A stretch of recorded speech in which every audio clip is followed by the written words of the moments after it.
ये सरकार, इस सरकार के सारे वक्तव्य और ये दस्तावेज 100% फर्जी है। ये देश के लोगों का ध्यान बटाना चाहते, क्योंकि जानते समय पर ऑक्सीजन मैपिंग नहीं की और देश के लोग तिल तिल कर ऑक्सीजन की कमी से मरते रहे। रेमडेसिविर एक्सपोर्ट कर दिया, उसका प्रोडक्शन घटा दिया, प्रधानमंत्री जी ने ध्यान नहीं दिया, वो चुनावी रैलियों में थे। चित्रा जी, तो आपको लगता है कि कोरोना से ध्यान भटाने के लिए बीजेपी खुद ही साजिश रचते हुए इस तरह का टूल किट लेकर आई है? गौरव इसका जवाब देंगे, लेकिन जल्दी जल्दी ओपनिंग रिमार्क बाकी भी दोनों मेहमानों से मैं लेना चाहूंगी। अभिषेक जी, सबसे पहले तो आपका रुख करते हुए, बिहार से तो जिस तरह की भयानक भयानक तस्वीरें सामने आ रही हैं, भगवान भरोसे वहां की स्थिति है। और आज का ताला मामला सामुदायिक किचन को लेकर मैं आपसे सवाल पूछ लेती हूं।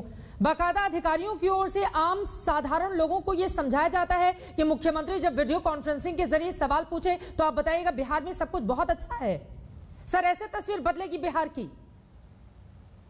देखिए, बिहार की जो वस्तु स्थिति है, जो तस्वीर है चित्रा जी, वो सबके सामने है और हम लगातार इस संक्रमण पर जीत पाने की ओर अग्रसर है। और जहां तक आप इस एग्जाम्पल की बात कर रही हैं, आप ये समझिए कि सुदूर देहात के इलाके से अगर कोई इंसान आता है और सामुदायिक किचन में वो खाना खाता है, और किसी भी इंसान के अंदर, आप और हम कैमरा फ्रेंडली हो सकते हैं, अपनी बात को कह सकते हैं, लेकिन कोई इंसान जो कैमरा फ्रेंडली नहीं है और उसको पहली बार मुख्यमंत्री जी से बातचीत करनी है, तो कोई अगर उनको गाइड कर देता है, नए मुख्यमंत्री बने हैं और ना बिहार के लोग इतने, मतलब आप जैसा कि दावा कर रहे हैं, वो तो समझदार होते हैं और खासतौर से पॉलिटिकल मामलों में, लेकिन अधिकारी अगर उसको तोते की तरह रटवाए कि यही बोलना मुख्यमंत्री जब सवाल पूछे, तो ऐसी तस्वीर बनाएंगे आप बिहार की? कैमरा फ्रेंडली कितने लोग होते हैं? कैमरा फ्रेंडली, कैमरा फ्रेंडली अस्पतालों में भूसा भरी हुई तस्वीरें सामने आती है, आप कहते हैं कैमरा फ्रेंडली। वेंटिलेटर धूल भाग रहे होते हैं, आप कहते हैं कैमरा फ्रेंडली। लोगों की मौत हो रही है, आप कह रहे हैं कैमरा फ्रेंडली। वहां की नदियों में लाशें तैरती हुई दिखाई दे रही हैं, आप कह रहे हैं कैमरा फ्रेंडली। कैसी बात कर रहे हैं आप? ये तो एक परसेप्शन है ना आपका चित्रा जी। परसेप्शन में रिपोर्ट है और रिपोर्ट आंकड़ों के और तथ्यों के आधार पर तैयार की जाती है। जी, आपने जिस मुद्दे पर मुझसे सवाल पूछा, उसके परिप्रेक्ष्य में मैंने कहा कि अगर किसी इंसान के अंदर हेजिटेशन है तो सिर्फ उनको अधिकारी गाइड कर रहे हैं। अगर आप दूसरे परिप्रेक्ष्य में बात करेंगे तो मैं उसका जवाब दूसरे हिसाब से दूंगा। मैंने सिर्फ उसी परिप्रेक्ष्य में इस बात को कहा। और अभी जिस मुद्दे पर चर्चा करने बैठी, अगर आप कहें तो मैं पार्टी का पक्ष रखूं उस मुद्दे को लेकर। क्या है पार्टी का पक्ष टूल किट पर? बताइए, कौन सच्चा कौन झूठा? कांग्रेस तो सीधे सीधे कह रही है कि फर्जीवाड़ा है ये। जी, मैं 30 सेकंड समय लूंगा बस आपसे। देखिए, अंग्रेजी में कहावत है कि there is no smoke without fire, बिना आग के धुआं नहीं होता। जिस सिलसिलेवार ढंग से टूल किट में सब कुछ मेंशन है और सारी गतिविधियां कांग्रेस पार्टी की, सोनिया जी की हो, राहुल जी की हो, पूरी पार्टी की हो, सभी विपक्षी दल के नेता जो जाकर एक साथ मिलकर चिट्ठी देते हैं, वो वाला पूरा घटनाक्रम हो, या फिर उस टूल किट में यह भी मेंशन है कि कैसे कांग्रेस के फ्रंटल ऑर्गेनाइजेशन एनएसयूआई को आगे करना है।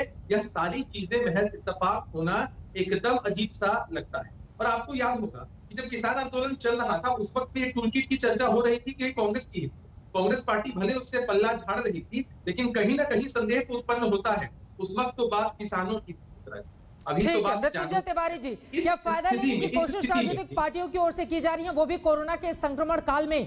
क्या विपक्ष की भूमिका ऐसी नहीं होनी चाहिए कि मौजूदा वक्त में कम से कम एक साथ मिलकर कदम आगे बढ़ाए और देश को इस कठिन परिस्थिति से निकालने में मदद करे, सिवाय राजनीति के? मृत्युंजय तिवारी नहीं, एकदम चित्रा जी आपने सही कहा। पूरा विपक्ष देश का इस कोरोना के महामारी के समय सरकार के साथ, सरकार को सहयोग करने के लिए तैयार थी, लेकिन ये सरकार को तो विपक्ष से सहयोग लेना नहीं है।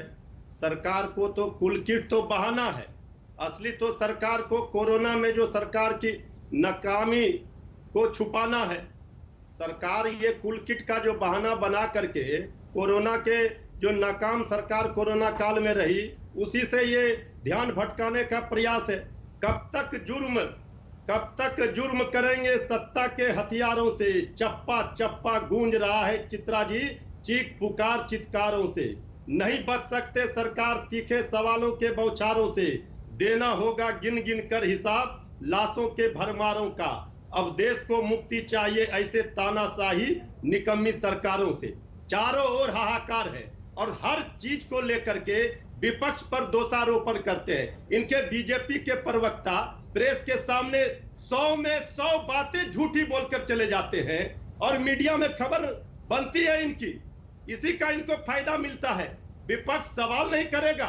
चारों ओर हाहाकार है, सरकार की नाकामी उजागर हो गई, बताने की जरूरत नहीं है। गौरव भाटिया, मीडिया को धन्यवाद। कोरोना पर अपनी नाकामी छिपाने के लिए यह सब कुछ किया जा रहा है क्या, कि टूल किट लाओ, मीडिया में चर्चा का विषय बने और बाकी आंकड़ों से पब्लिक का ध्यान बटाओ? क्या ये कोशिश है बीजेपी की जो आरोप लग रहे हैं?